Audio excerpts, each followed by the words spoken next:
नमस्कार दोस्तों, मैं आपका भाई शिव कुमार एक बार फिर स्वागत करता हूं तड़कती बढ़ती दुनिया के YouTube channel unique smart education के प्लेटफॉर्म में। मस्त रहिए, चिल रहिए, बने रहिए यूनिक स्मार्ट एजुकेशन के साथ। आज इस कक्षा में हम लगभग 20 क्वेश्चन डिस्कस करेंगे जो प्रीवियस क्वेश्चन पेपर में आए हुए हैं। इसलिए आप इस कक्षा को शुरू से लेकर अंत तक अवश्य देखिए ताकि आपको समझ में आ सके कि प्रतियोगिता परीक्षा में किस प्रकार के प्रश्न आते हैं।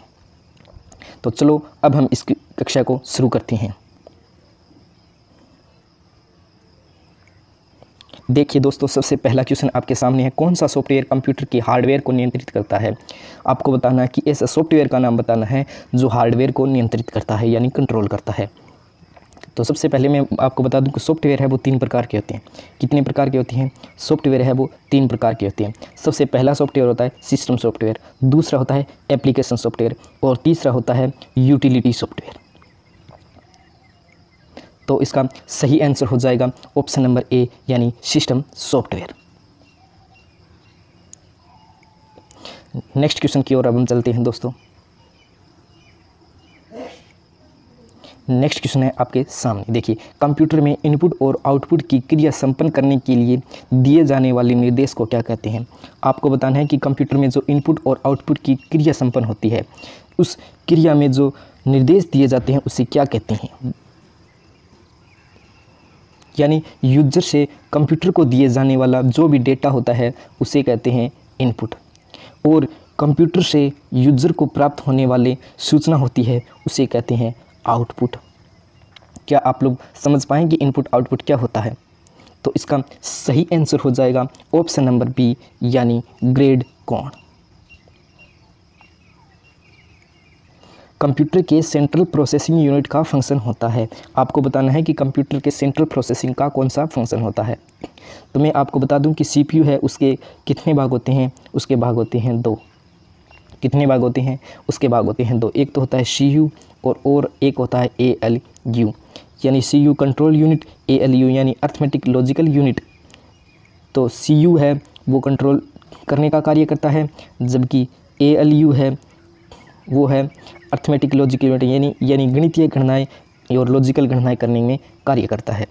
तो इसका सही आंसर हो जाएगा ऑप्शन नंबर सी यानी गणनाएं और प्रोसेसिंग करना। नेक्स्ट क्वेश्चन है, देखिए आपके सामने, निम्नलिखित में से किस क्षेत्र में स्प्रेडशीट सॉफ्टवेयर अधिक उपयोगी होता है। आपको बताना है कि स्प्रेडशीट सॉफ्टवेयर है वो किस क्षेत्र में सबसे अधिक उपयोग किया जाता है। तो इसका सही आंसर हो जाएगा ऑप्शन नंबर सी यानी सांख्यिकी। नेक्स्ट क्वेश्चन है आपके सामने, देखिए निम्न में से फोटोन किस स्तर की भाषा है। आपको बताना है कि ये फोटोन किस स्तर की भाषा होती है।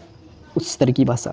फोटोन एक उच्च स्तर की भाषा होती है, जबकि मशीनी भाषा होती है वो निम्न स्तर की भाषा होती है। फोटोन हो गई, कोबाल हो गई और सी प्लस जावा, ये सभी भाषाएं उच्च स्तर की भाषाएं में सम्मिलित की जाती है। नेक्स्ट क्वेश्चन देखिए आपके सामने है। नेक्स्ट क्वेश्चन है, मोडेम का पूरा नाम क्या है। आपको बताना है कि मोडेम का पूरा नाम क्या है। मोडेम है वो सिग्नल को चेंज करने में कार्य करती है। किस कार्य के लिए प्रयोग किया जाता है? सिग्नल को चेंज करना, यानी एनालॉग से डिजिटल और डिजिटल से एनालॉग में चेंज करने के लिए हम मोडेम का प्रयोग करते हैं।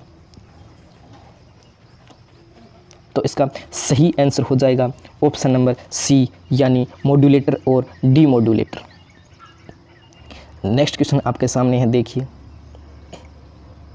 निम्न में से सूचना राजपथ किसे कहते हैं। आपको बताना है कि सूचना राजपथ किसे कहते हैं। तो इसका सही आंसर हो जाएगा ऑप्शन नंबर सी यानी इंटरनेट। इंटरनेट को हम सूचना का राजपथ कहते हैं।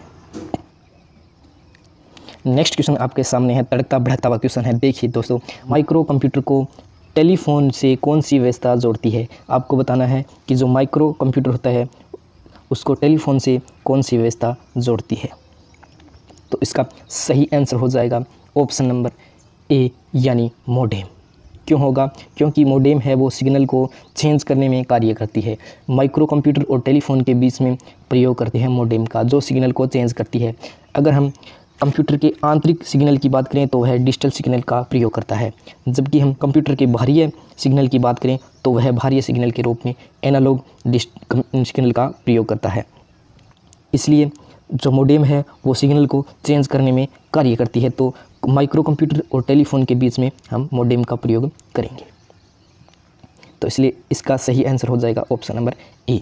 में एक स्टेटमेंट को कन्वर्ट और एग्जीक्यूट करता है। यहाँ पर ट्रांसलेटर की बात की जा रही है दोस्तों कि कौन सा ट्रांसलेटर होता है जो एक स्टेटमेंट को कन्वर्ट करता है और एक स्टेटमेंट को एग्जीक्यूट करता है। तो पहले मैं आपको बता दूं कि जो ट्रांसलेटर होते हैं वो 3 प्रकार के होते हैं। कितने प्रकार के? 3 प्रकार। एक असेंबलर होता है, एक इंटरप्रेटर होता है और एक कंपाइलर होता है। ये 3 प्रकार के क्या होते हैं? 3 प्रकार के ट्रांसलेटर होते हैं जो कन्वर्ट करने का कार्य करते हैं। जबकि जो इंटरप्रेटर है वो उच्च स्तरीय भाषा को मशीनी भाषा में चेंज करता है, जो पंक्ति दर पंक्ति करता है। और दूसरा होता है जो उस स्तरीय भाषा को मशीनी भाषा में ही चेंज करता है, लेकिन ये क्या करता है, एक साथ पूरे प्रोग्राम को ट्रांसलेट करने का कार्य करता है। और तीसरा होता है असेंबलर है वो असेंबली भाषा से मशीनी भाषा में चेंज करने का कार्य करता है। इंटरप्रेटर इसका सही आंसर हो जाएगा, क्योंकि यह एक स्टेटमेंट को कन्वर्ट करता है और एक ही स्टेटमेंट को एग्जीक्यूट करने का कार्य करता है। आगे की घटना घटाने के लिए बिंदास रहिए, मस्त रहिए। क्या आप लोग क्लास का आनंद ले पा रहे हैं? आपको क्लास का क्या मज़ा आ रहा है? अगर आ रहा है तो लाइक कर दीजिए दोस्तों, लाइक कर दीजिए और इस सेशन को अधिक से अधिक शेयर कर दीजिए। नेक्स्ट क्वेश्चन देखिए दोस्तों, किसी प्रोग्राम के मानव द्वारा पठनीय वर्जन को क्या कहा जाता है? तो इसका सही आंसर हो जाएगा ऑप्शन नंबर ए, यानी प्रोग्राम कोड। क्या कहते हैं उसे? प्रोग्राम कोड कहते हैं। नेक्स्ट क्वेश्चन है, देखिए यूनिक्स की मुख्य भाषा है। आपको बताना है कि यूनिक्स की कौन सी भाषा है। यूनिक्स एक क्या होता है? एक सॉफ्टवेयर होता है। जिस तरह से विंडो एक सॉफ्टवेयर है, सिस्टम सॉफ्टवेयर, उसी तरह से यूनिक्स एक क्या होता है? सिस्टम सॉफ्टवेयर होता है। तो उसकी भाषा क्या होती है? तो इसका सही आंसर हो जाएगा ऑप्शन नंबर डी, यानी असेंबली। क्या हो जाएगा? असेंबली। ऊपरी की डायरेक्टरी को क्या कहा जाता है? उस डायरेक्टरी को क्या कहेंगे? तो इसका सही आंसर हो जाएगा ऑप्शन नंबर ए, यानी रूट कहते हैं उसे। क्या कहते हैं? रूट कहते हैं। निम्न में से विश्व का पहला वेन है। आपको बताना है कि नेटवर्क का एक प्रकार होता है वेन, वो कौन सा है विश्व का पहला? यानी wide area network. Wide area network होती है वेन की फुल फॉर्म। तो वेन का सबसे पहला वेन कौन सा है आपको बताना है विश्व का। तो इसका सही आंसर हो जाएगा ऑप्शन नंबर बी, यानी अप्रानेट। अप्रानेट है वो विश्व का सबसे पहला वेन होता है, यानी वर्ल्ड एरिया नेटवर्क है। निम्न में से कौन सा ऑप्टिकल डिस्क का उदाहरण है? आपको बताना है कि ऑप्टिकल डिस्क का कौन सा उदाहरण है। ऑप्टिकल डिस्क है वो सेकेंडरी मेमोरी होती है। कौन सी होती है? सेकेंडरी मेमोरी होती है ऑप्टिकल डिस्क। तो उसका कौन सा उदाहरण है? तो इसका सही आंसर हो जाएगा ऑप्शन नंबर सी, यानी डिजिटल वर्सटाइल डिस्क, यानी डीवीडी। डीवीडी की फुल फॉर्म क्या होती है? डिजिटल वर्सटाइल डिस्क होती है।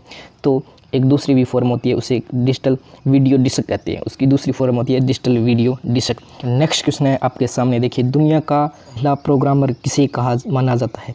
आपको बताना है कि दुनिया का पहला प्रोग्रामर कौन है। ऑप्शन नंबर बी, यानी लेडा लवलेंस इसका सही आंसर होता है। लेडा लवलेंस है वो है चार्ल्स बेबेज की असिस्टेंट थी। किसकी? चार्ल्स बेबेज की असिस्टेंट कौन थी? लेडा लवलेंस थी। और कंप्यूटर का अगर आपसे पूछ लिया जाए जनक किसे कहते हैं? क्या जनक बहुत ही बार कॉम्पिटिटिव एग्जाम में पूछा गया है। ये बहुत साधारण प्रश्न है दोस्तों कि कंप्यूटर का जनक किसे कहते हैं। तो कंप्यूटर का जनक तो कहते हैं चार्ल्स बेबेज को, चार्ल्स बेबेज को कहते हैं। और कंप्यूटर की आपसे जननी पूछ ली जाए, जननी या फिर माता पूछ ली जाए, तो उसका सही आंसर हो जाएगा लेडा लवलेंस, यानी ऑप्शन नंबर बी इसका सही आंसर होगा दोस्तों। क्या आप लोग मुझसे सहमत हैं? मुस्कुराते रहिए दोस्तों, बिंदास रहिए। फुल फॉर्म है, आपको बताना है कि एफटीपी का फुल फॉर्म कौन सा है। तो एफटीपी का फुल फॉर्म होता है फाइल ट्रांसफ़र प्रोटोकॉल। कौन सा? File transfer protocol. तो इसका सही ऑप्शन हो जाएगा option number C. Next question है दोस्तों, देखिए कंप्यूटर के किस भाग का प्रयोग गणना और तुलना के लिए किया जाता है? ALU का कार्य होता है कंप्यूटर पे क्या गणनाएं और तुलना करना, यानी लॉजिकल यूनिट और अर्थमेटिकल यूनिट का अर्थमेटिक दोनों एक प्रकार की गणना कौन करता है, ALU करता है। तो इसका सही आंसर हो जाएगा ऑप्शन नंबर डी यानी ALU। के सामने दोस्तों निम्न में से कंप्यूटर एक कैसी डिवाइस है, आपको बताना है कि कंप्यूटर कैसी डिवाइस है। देखिए दोस्तों, इलेक्ट्रॉनिक का अर्थ क्या होता है, जो वैद्युतिक यानी विद्युत से चलती हो, और मैकेनिकल का क्या अर्थ होता है, मैकेनिकल का अर्थ होता है जो विद्युत पर न चलकर कल पुर्जों से चलती हो। क्या, कल पुर्जों से, जो जुगाड़ से चलती हो, मतलब यानी कल पुर्जों से बनाकर जिसे चलाई जाती हो, तो उसे कहते हैं मैकेनिकल। कंप्यूटर थे, यानी इस पीढ़ी से जो प्रथम पीढ़ी के कंप्यूटर थे मान लीजिए, और उससे पहले के जो भी कंप्यूटर थे वह सभी मैकेनिकल कंप्यूटर थे। जो चार्ल्स बेबेज ने बनाया था वह मैकेनिकल कंप्यूटर था। डिफरेंस इंजन और एनालिटिकल इंजन, जो डिफरेंस इंजन और एनालिटिकल इंजन दोनों कंप्यूटर थे वो मैकेनिकल कंप्यूटर थे। इसी आधार पर इस क्वेश्चन का सही आंसर माना गया है, मैं नहीं कह रहा दोस्तों, माना गया है, जो बोर्ड ने माना है, तो उसका सही आंसर ऑप्शन नंबर बी माना है। मेरे हिसाब से भी यही होना चाहिए दोस्तों, और बोर्ड ने भी यही माना है, तो इसका सही आंसर हो जाएगा ऑप्शन नंबर बी यानी इलेक्ट्रोमैकेनिकल डिवाइस। तो इलेक्ट्रोमैकेनिकल डिवाइस होती है कंप्यूटर, न कि इलेक्ट्रॉनिक डिवाइस। अभी जो वर्तमान में कंप्यूटर है वह सभी इलेक्ट्रॉनिक डिवाइस है, लेकिन जो प्राचीन समय के लिए, जो प्राचीन समय में यूज़ की जाती थी और जो अब यूज़ की जाती है, वो दोनों कौन सी हो गई, मिलाकर इलेक्ट्रोमैकेनिकल डिवाइस हो गई दोस्तों। नेक्स्ट क्वेश्चन है आपके सामने, देखिए, इनमें से डॉट मैट्रिक्स प्रिंटर का किसका प्रकार है, इनमें से डॉट मैट्रिक्स प्रिंटर किसका प्रकार है, आपको बताना है कि डॉट मैट्रिक्स प्रिंटर है वो किसका प्रकार होता है। तो इसका सही आंसर हो जाएगा ऑप्शन नंबर सी यानी सीरियल प्रिंटर, किसका, सीरियल प्रिंटर का प्रकार होता है। नेक्स्ट क्वेश्चन है आपके सामने, देखिए, और अंतिम क्वेश्चन है इस कक्षा का, भारत में इंटरनेट उपभोक्ता की सर्वाधिक संख्या किस राज्य में, आपको बताना है कि इंटरनेट का उपयोग सर्वाधिक किस राज्य में किया जाता है। सही आंसर हो जाएगा ऑप्शन नंबर ए यानी महाराष्ट्र। इसका सही आंसर होगा महाराष्ट्र के लोग हैं वो सबसे ज़्यादा इंटरनेट का यूज़ करते हैं।